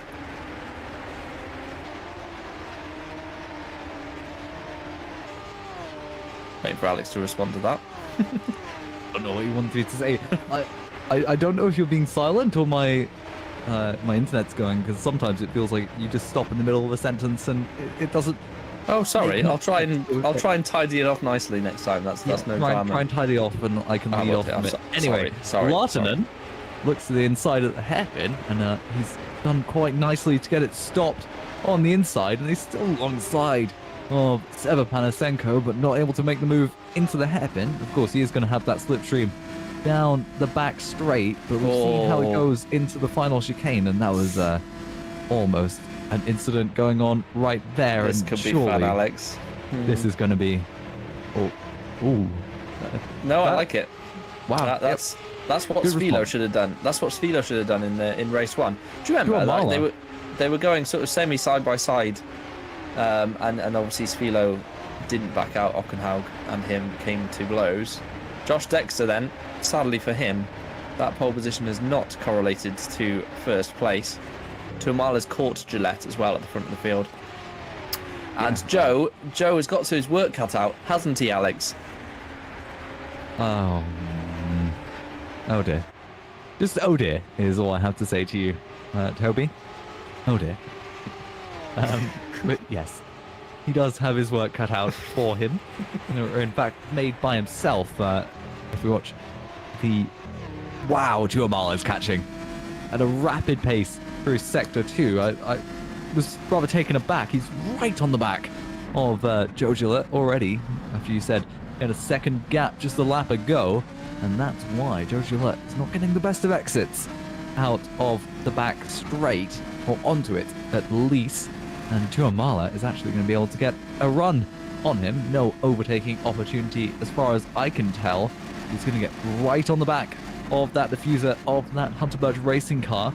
No move to be made into the final chicane, but a move is very much possible into turn 1. 0.2 between them. I wonder whether he's going to look for the inside or whether he's just going to slot him behind, and I think it'll be wise to slot him behind. Joe could do well here if he just drives the right lines. It is possible to go a little deep into the hairpin, square off the corner, and get a good run onto that back straight every time. That's really the main overtaking opportunity here. If he can just nail the chicane, then that takes away the proper other overtaking opportunity into turn 1. He just has to do that another 12 times. But it is doable. Just going to be tricky for him. Tuamala clearly has more pace. It's just whether he can overtake him. We did see Tuamala and Panasenko, teammates obviously, had slightly better straight line speed than Taras and Lahtinen in race 1. I wonder if Gillette has gone that way on the wings, or a little bit higher downforce like the Apex cars, as Tuamala this time around gets a nice exit. He's going to be a lot closer.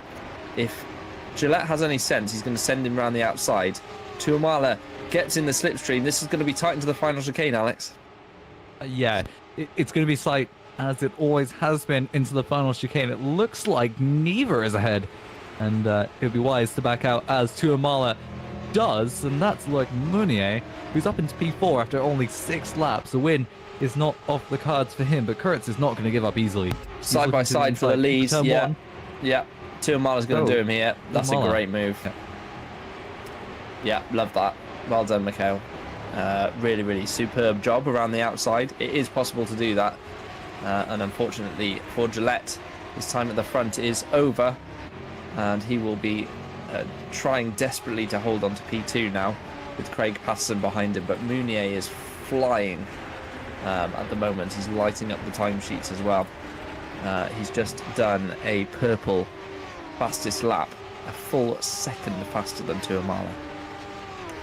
Absolutely, and that was a great move around the outside in turn 1, and obviously the inside in turn 2 is a textbook maneuver from Tuamala to get past Joe Gillette, and now Joe Gillette is under pressure by Craig Patterson, and not going to be that close to a fight as Craig Patterson goes deep, spins almost at the apex of the hairpin. That's going to lose him a nice chunk of time, and that's going to put Meunier rather conveniently in the slipstream range of Craig Patterson, and in the range of the leaders after starting from P13.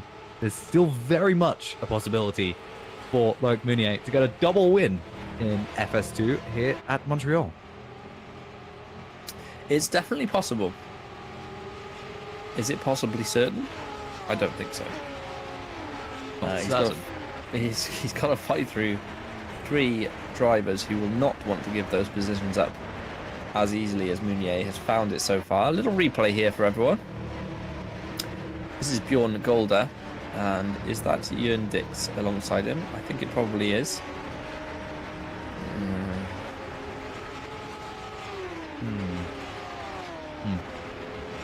Uh-huh. Huh. That's all I have to say. Huh. Oh, he's out. Okay. Yeah, he's gone.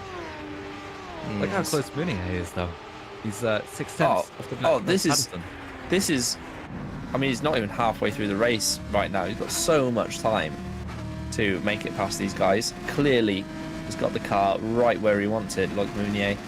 And it's going to be a battle for these guys to hold on, I would say. Patterson has got no rear-end traction in that Priority 1 car. That's the second time in 2 laps we've seen him doing a Ken block impression through the hairpin.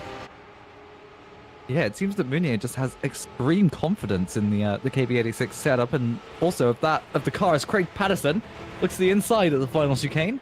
Joe Gillett making it easy, just letting Craig Patterson through. Now the charge is on for him to get past Kuamala, but here's Mounier, who's gonna look to the inside, and there is Joe Gillett, but he's gonna go for the inside in turn 2 instead, and he moves up into P3.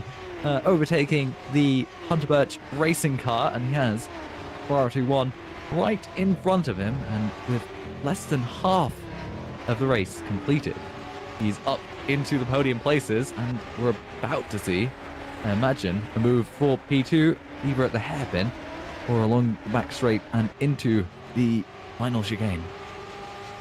I think it was Andrew Waring about 3 seasons ago did this double win as well.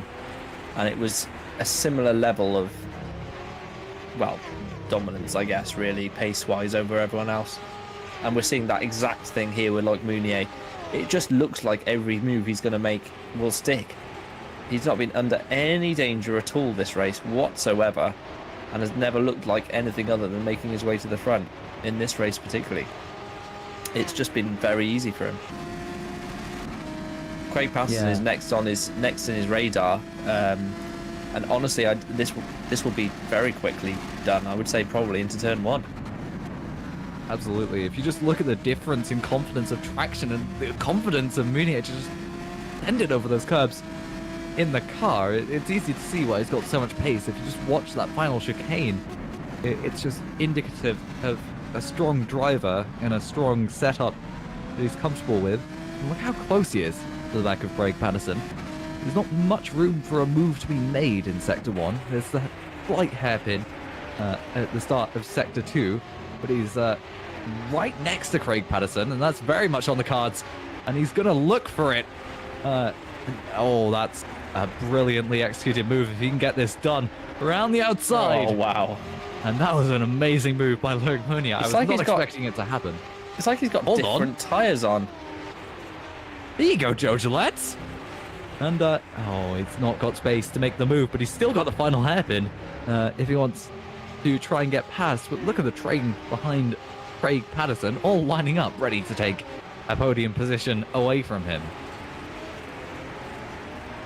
Yeah, honestly, it's like Mounier's on a step softer tyres or something. The amount of extra confidence, not just grip, but confidence that he seems to have in the car. It's astonishing. Craig Patterson's going to have a go back at him, though. He has the straight line speed, and he's managed to get all the way alongside. Mounier is going to hold the inside, though, and Patterson's of an age where that is not worth going side by side into the chicane. Although he's still got a great run, and Patterson is fighting back. This is the first time Mounier's been challenged all event, and Patterson's trying to go through. He's still there, but Mounier does finally make that work, and now Mounier will hope to pull away in this middle sector where he's been particularly strong all event. Yeah, but he's losing so much time to Tuamala, fighting off Craig Patterson behind him. 3.5 seconds. That was 2 seconds just a lap ago before he was fighting Craig Patterson. However, Craig Patterson is now a bit more focused on the fight behind him, which is Casper Kuretz, who's hot on his heels, but he's also got Joe Gillett to be worried about, who's on the grass trying to make a move onto the inside. And oh, that was close, and Kuretz is going to go wide, and he's going to have to concede that position, I think. I would say so. There was no reason for him to jump that at the stage of the corner he was at. You know, he will have to let that back through. with Gillette. They were easily side by side going into the chicane.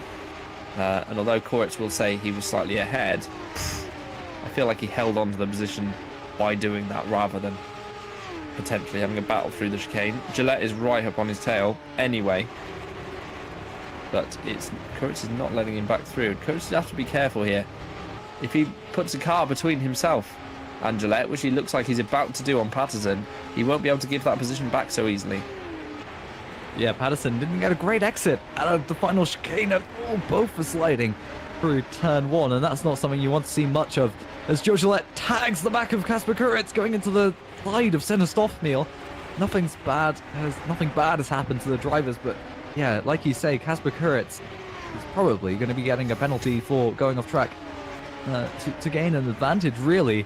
But this is a spicy battle for P3, and Meunier doesn't seem to be making much of an impasse on Michael Tuamala's lead. I say that, he's gained 5/10 in just the last lap alone, and he still has more time to gain. Stoffmeal, we've not spoken too much about him, but he is there in P6. He's in this little battle. He could still get a podium, you know, if something in front of him happens. And it probably will, considering what's happened so far in this race. Meunier is purple on this lap, and is 4/10 faster so far already than Tuamala. There, he does have enough time to catch him, you know. Oh, easily. He's got 4 laps to go, and he's going, well, in reality, he has 4 laps to go. Well, 5. I can't do maths. Holy heck. Anyway, we're on lap 13. There's 6 laps to go. Meunier has set a stonking lap time, 6/10 faster than Tuamala. So with 6 laps left to go, including this one, 6/10 per lap is 3.6 seconds. He will catch him a couple of laps from the end. Josh Dexter fighting his way back through. Maciej Sandak is his next target.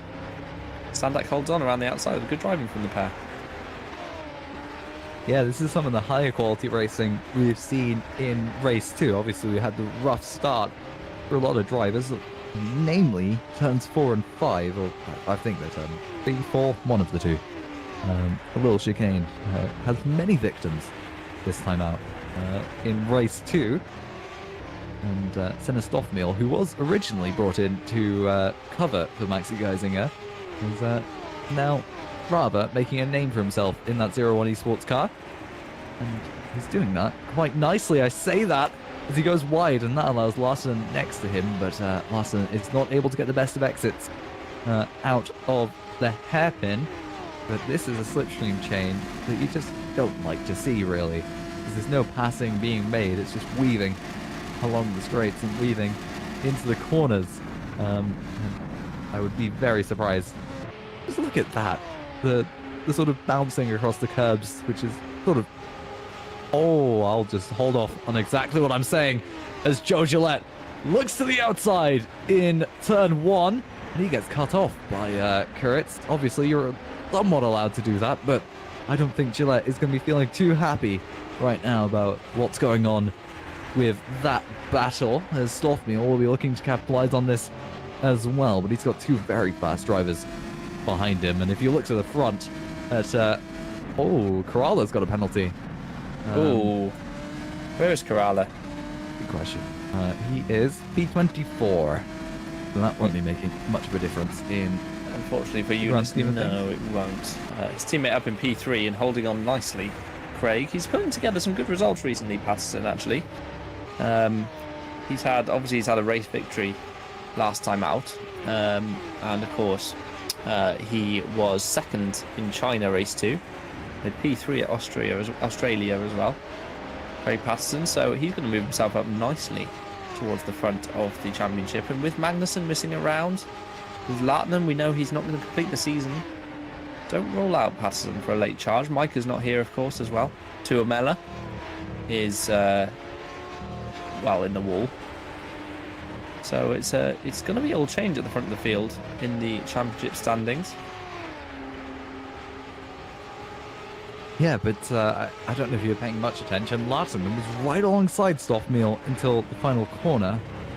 That's not a place you can make much of a move, and we seem to have missed it, but Joe Gillette has actually got past Casper Kurtz for P4, and now almost looks on for that podium position. The fight at the front, though, that's spicing up a little bit between Meunier and Tuamala. Tuamala, not the fastest out of the two drivers lap on lap, but he's putting in pace right now that's keeping Meunier just behind him and almost taking his chances away from him. And it's just so confident. Look at that. It's just wall. Yeah, literally millimeters from the wall. That was inch perfect, maximising the corner. He took a couple of tenths out of Tuamala in that middle sector as a result of that. That's where he's so strong, actually, Meunier, through that middle part of the lap. And you could see it was 2 seconds was the gap before the chicane, after 1.8, call it. Here's Josh Dexter still trying to get by Sandak. Not finding a way through this time around. And he's got Florian Haase immediately behind him in his wheel tracks as well. Yeah, and 1.2 at the front is the gap. He pulled almost a second on that lap alone, did Loic Meunier, who sets an even faster best lap of the race. And this is the battle further at the front, P7, and they're looking pretty wide as Casper Kurtz. You can't go there, mate. You can't go onto the grass as you're just cutting the corner in all sense of the word as we watch Senna Stoffmeal. But further ahead, Joe Gillette, 3 tenths behind Craig Patterson. I don't think a move is going to be made. Yeah, it's not over. The battle for Joe to get his podium is not over, but that's not great for it. And look at the front! Look at the gap at the front, 6 tenths between Meunier and Tuamala. Where's that come from? Tuamala must have had a little tiny error in that middle sector. We'd know how strong Meunier is in there anyway. This is going to the last couple of laps. There's only 2 laps left after this one. And Meunier is right up there with Tuamala now. He can feel the heat off the exhaust of the back of that Cap Clay car in front of him. And Meunier is hunting for his second race victory of the event. Down the back straight they go. Tuamala running a lower ride height than Meunier. Oh, and Tuamala's made an error. He's in the wall. Here comes Meunier. Down the start finish straight. They're going to go side by side into turn 1. I think this is Meunier's already, you know. Tuamala just too deep on the brakes. Bouncing across the curbs into the wall. Through goes Meunier. And this is going to be almost a perfect weekend for him if he can hold on. But Tuamala just too late on the brakes. Bouncing across those curbs. And he's thrown it away himself, unfortunately. Yeah, that was a poor mistake. But I really liked that helicopter cam that we saw through the final chicane. You could just see the difference in line between Meunier and Tuamala. Tuamala was just cautious over the curbs, and Meunier was full send, just putting half of his car over them. And it's a really good shot if we get it again. Oh, this is Corolla, and that will be Caroline Harvick. Oh, that's not great. Looking up the rear tyres into the final chicane. He's given up.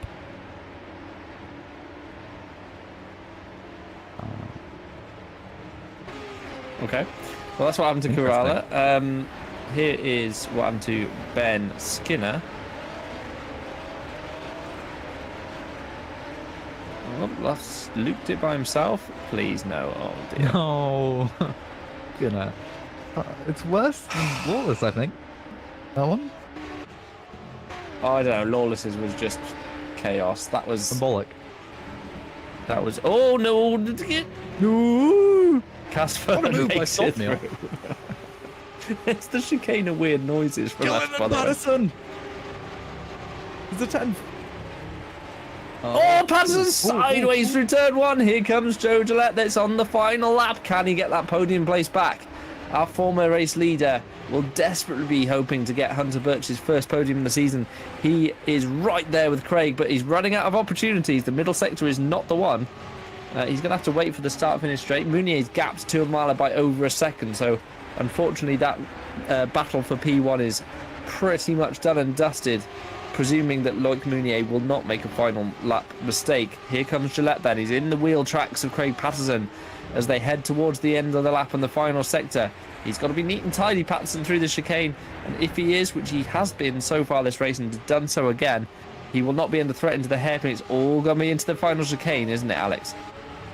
Yeah, it's all going to be in the final chicane, and that's the most important part of the track, as Joe gets amazing braking action, but he's not going to have a great exit out of the hairpin. I say that, he's gaining time rapidly on Craig Patterson as Mounier further ahead.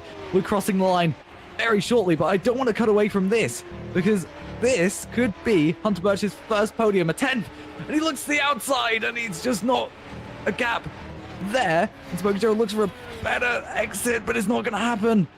Oh, it was so close for Hunter Birch Racing. Craig Patterson takes P3. Loic Mounier wins 2 races in a row at Montreal.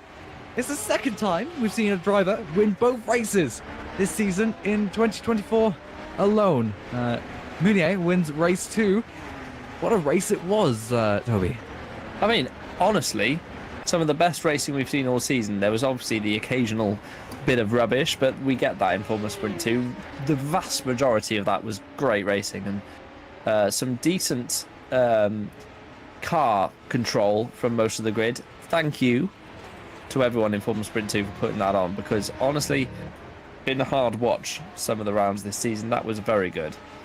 And congratulations to Mounier. He's come into Formula Sprint 2 and doubled it up, as you say, at Montreal. And that is no mean feat. Especially to come into a series with no experience, just to get right back into it. Yeah.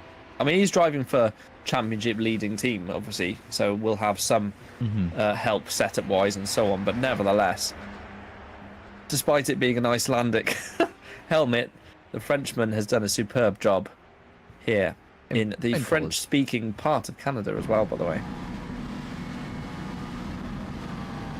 You can kind of extract a tricolour. You just take a small part of the top of that helmet. Yeah. I like it. Just screenshot and crop it down. Another bit of donut action going on. Patterson did hold on in the end for P3, and well done to Craig. We started on page... Okay, now we're back. Mounier takes the win then, Tuamala P2, Patterson P3. Gillette misses out, unfortunately for him. Sen Stoffmeal P5. Just noticed the logo for Hunter Birch is a microphone. I love that. Casper Koritz. 6 races. It took me ages, and I've just noticed it. Well, I'm too busy trying to get the names right. Casper Koritz in P6, Jesse Lahtinen in 7th, Seba Panasenko 8th position, James Knox, didn't talk about him much, P9. Ockenhaug recovered well to P10, by the way. Story of the race, probably, if we weren't watching that battle so hard. Bobby Vakunov involved with Tuamela early on, P11. Ribbley, P12. Sandak, 13th. Florian Haase and Scharke round out the points, with Stravinsky and Dexter for Scuderia Fraccianera missing out. Jørn Dix did finish 18th position, with Kurt Rotjav in 19th, Dan Hutt in 20th position. 21st went to Nick Kauper, with Christos Svilo in 22nd, Mihailo Vicentijevic in 23rd, Caroline Harvig, Mike Bell and Youngstra were their final finishes, with Ben Skinner, Karala, Golda, Tuamela, and finally, as we go to the next page, Oliver Taras and Brody Lawless also not finishing. Take a breath. Breath has been taken. What a race that was. It was. It's hard to summarize, really. We just had 6 cars fighting for the last position. For the last podium position, I should say, not the last position. We wouldn't be watching battle for the last position if it were. But Stepan is up from Seba Panasenko to, I say, really, Mikhail Tuamala. It was a fight for the podium most of the way through the race. It can be said. Joe Gillette from not pole. He started where he finished. Yeah, I believe. Yeah, he capitalized on the. All around. Yeah, he did. He capitalized on the nonsense, didn't he, in the first couple of laps? And then, of course, obviously Mounier reeled them in. But yes, Mounier, driver of the day, obviously. We'll move on to the interviews now. That beautiful transition on our broadcast. We do Need to put get a on new a one. show for you guys, don't we? Need to update it. Mr. Mounier, let's bring him in first. Hello. Hello. Well done. Obviously, a perfect weekend for yourself. Thank Pole, 2 wins, fastest laps. It was everything. Practice. Yeah. Obviously, scoring points for KV86 is important for the team's championship, but you must be very happy with your event. Yeah, I really just stepped in to help Christian because he needed the driver, and he said just score as much points as you can, and I said okay, and I did. It was really a superb car. Good pace, just filling in the flow, and avoiding mistakes. I guess I was lucky in race 2 as well. That certainly helped. Yeah, overall was a very, very good race. I mean, you make your own luck, and of course, having a lot of preparation time, doing practice, having a good setup, all of this stuff means that you make your own luck, and of course, you were able to capitalize. But it did seem very, very easy for you here at Canada. Are you competing in any other series in Canada for the next couple of weeks? Not for the next couple of weeks. I'm a free agent on the driver's side. I do have a lot of mileage from last season. Mm-hmm. And last year I was driving the FSR Pro that I somehow won, but it was also a shit ton of preparation with my other team and doing so many laps just to get the car right, to get the driving right. Had to improve a lot on this track, so good to see I didn't lose any of it. Yes, no, absolutely. The practice paid off. Alex, have you got any questions for Loic? I have nothing. Just once again, congratulations. Great weekend. And yeah, you were very confident in the car, actually. You comment just a little bit on that.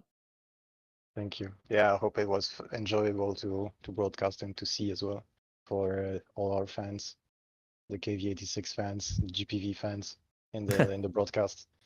Thank you guys. Love you. Oh, I love you too. Thank you, Loic. We'll move him out. Apologies for any language that may have upset you there. He's French. It makes sense. I mean, yeah, it is his second language, and he speaks very good English. So thank you, Loic. Let's bring in Craig Patterson, who always likes a chin wag. Craig, hello. We need to you stop did meeting. you did Like this. Bootson. Yeah, we need to stop meeting like this, because I'm not used to getting 2 podiums in a row. Jesus. Well, first of all, I mean, for some reason I forgot about our conversation 2 weeks ago, and when I saw your helmet, I was like, "Oh, it's Stefan Belov. Why is he doing that?" And then I remembered, and it's obviously Thierry Bootson's helmet. Yeah, because he won there in '89. Yeah. Now I get it. And Bootson it was. yeah, Bootson in '89, and obviously a Williams driver as well. Of course. Of course. It's a nice helmet, man. I've forgotten how nice it is. Yeah, I'm sweating like a pig. Jesus, that was tough. Defending Joe, Christoph, Loic. Yeah, list goes on and on and on. But yeah, another podium. I'm not used to this. I might get a nosebleed. Well, I mean, you deserve it, Craig, to be honest, because you've been around a while and obviously Yeah. put the effort in each time, and you really care about GPVWC. It's obvious. Yeah. So it's good stuff, honestly. Yeah, the track I love the track to bits, but I've never been able to go well until tonight. Second race went really well until the 3 wide at turn 1 paved the way for me and Mikhail to go after Joe, and yeah, and it was just a matter of holding them, well, defending from them, which I think I've quite mastered there. I think I know how to defend well now. Alex, do you have a question for Mr. Patterson? Yeah, let's just say we added one more lap onto the race. Do you think Joe would have had you by the end, or do you think Oh God, it would have been that would close? squeaky bum time. That would have been, yeah. I don't know. Yeah, I don't know why, but on the last lap I took it way too cautiously in the last hairpin, and I could have gotten the power a lot earlier, but I was too conservative, and obviously gave Joe the run So yeah, lessons to be learned from that, but it would have been very close. Thank you, Craig. Yeah, no And, worries. Congratulations on the second podium in a row, actually. Thank you very much, and we'll see you in Spain. Yep. Thank you, Craig. Catch you later. Josh Dexter is lurking in waits here for interview. So I'm going to bring him in just for a quick final word. Hello, Josh. Oh, hello. Hello. Obviously didn't go to plan race 2. You must have been over the moon to see P13 being drawn in the reverse grid, and then of course it didn't go so well. Yeah, I mean, I saw P13. Yeah, I said absolutely over the moon, and then led for the first 2 laps, and then 3 into 1 doesn't go apparently. So yeah, it was a unfortunate incident. I mean, I know Joe didn't mean to do it, but you know, they happen. Incidents happen. So it's a bit disappointed in the end because it would have been good points, and especially where we are in the championship, in terms of the teams around us, would have really helped. But I can say it is what it is. It's racing. Can't really do much anymore. So yeah, I mean, sometimes you get this with the mixed up grid that race 2 provides. You do get like a mixture of drivers who have had maybe a couple of incidents, someone who's clawed their way into the reverse grid. It does mean that we do get a bit more instant. Sometimes you do end up on the bad side of it. But I would say, Josh, I mean, you've obviously shown decent pace throughout the season. As a general rule, I'm sure a podium will eventually come for you. yeah, I mean, hopefully, but it depends on a lot of things, really, doesn't it? I mean, you know, it was kind of lucky that I got reverse pole being P13. I could have improved in race 1, but you know, I didn't have the top speed to do so, so I kind of just ended up falling back a bit. But yeah, got reverse grid, and I'm sure it'll come eventually, but it's just the big when, because you know, it's not easy to come by, and you got faster drivers behind you, knowing that they will catch up at some point. So it's difficult. Yeah, Mounier had everyone in his pocket today, unfortunately. Alex, do you have any questions for Josh? I did. So Spain, obviously, next. How's that as a track for you, or have you not got much experience? It's Spain. It's not for me. It's not a track that I'm, I suppose, comfortable with. But I mean, most of the time, it'll be good to, you know, I suppose, like add it to a track that I'll be able to know. And you know, next time comes around, I'll have experience on it, and it'll help a lot. But it's not a track that I've in past like races I've been particularly good at, but it's one that I'll you know, you gotta try. You can't just because I don't like it doesn't mean I can like sit back. But yeah, no, I mean Spain, it's not the best track, but yeah, we'll see. Well, you've got a month to prepare, so Oh yeah, it's that got should be okay. yeah. Anyway, thank you, Josh. Thank you, Josh. As he rightly alludes to, it's Barcelona in 2 weeks' time. Circuit de Barcelona, Catalunya, for the Catalans amongst us who don't like it to be called the Spanish Grand Prix. We are heading to the northeastern part of Spain, and that will be 2 weeks' time from today. And hopefully we'll... Sorry, I do apologise. You're exactly right. There is a nice little break from this for me to enjoy. And I'm going to use that time wisely and do nothing with it, probably. But nevertheless, there is more GPVWC coming up. We've got Thursday Formula Sprint 1 here at Montreal. And then next Tuesday will be Super Lights, followed by the main event, I guess, Super League on the next Thursday. So don't miss any of that action. Alex, final words from you?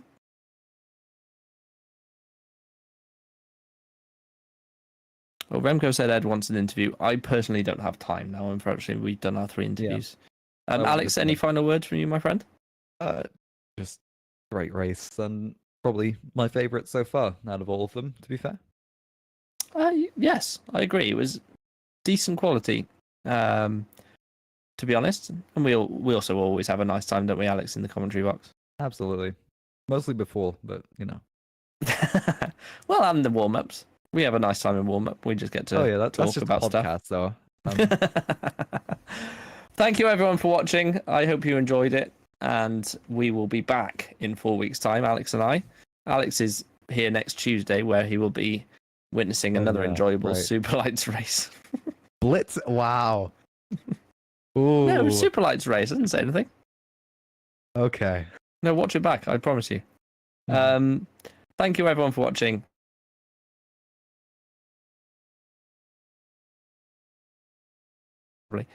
On cameras. Thank you, Remco. We'll be back. Until then.